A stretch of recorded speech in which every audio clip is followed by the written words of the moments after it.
ডিমটা সেদ্ধ করে আমি মাঝখান থেকে কেটে রেখেছি, দিয়ে এর মধ্যে পরিমাণ মতো নুন আর হলুদ দিয়ে ডিমটাকে মাখিয়ে রাখবো।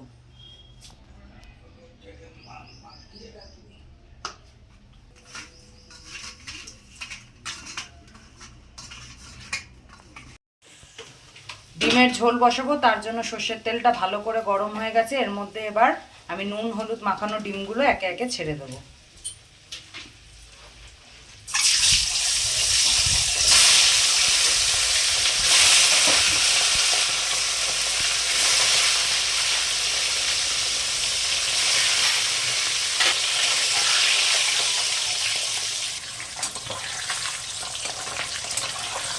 যে তেলটা ছিল তার মধ্যে জিরে ফোড়ন দেওয়া হয়েছে, তেজপাতাটা ফোড়ন দিয়ে দিলাম।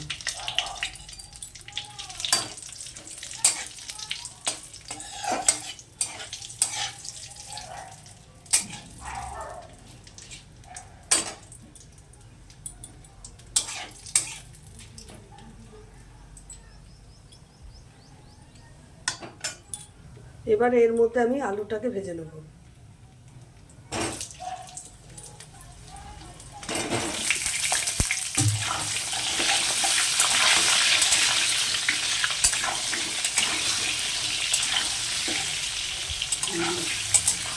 এর মধ্যে 1 চামচ নুন দিয়ে দিলাম।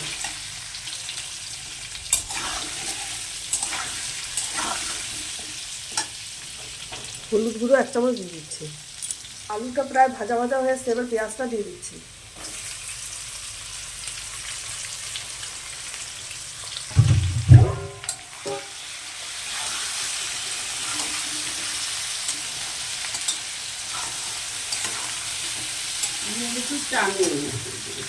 এর মধ্যে রসুন বাটাটা দিয়ে দিচ্ছি।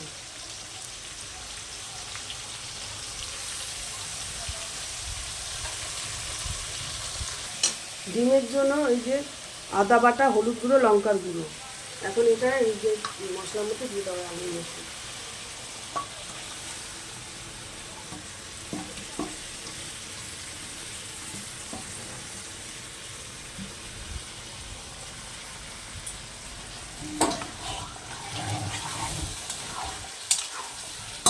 এবার ভালো করে মশলাটাকে কষাবো।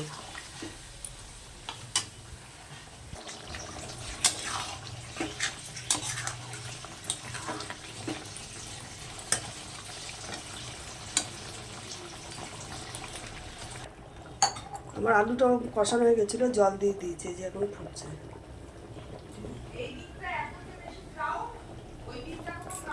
খুব ভালো করে ফুটে গেছে, এবার আমি ডিমগুলোকে দিয়ে দিচ্ছি।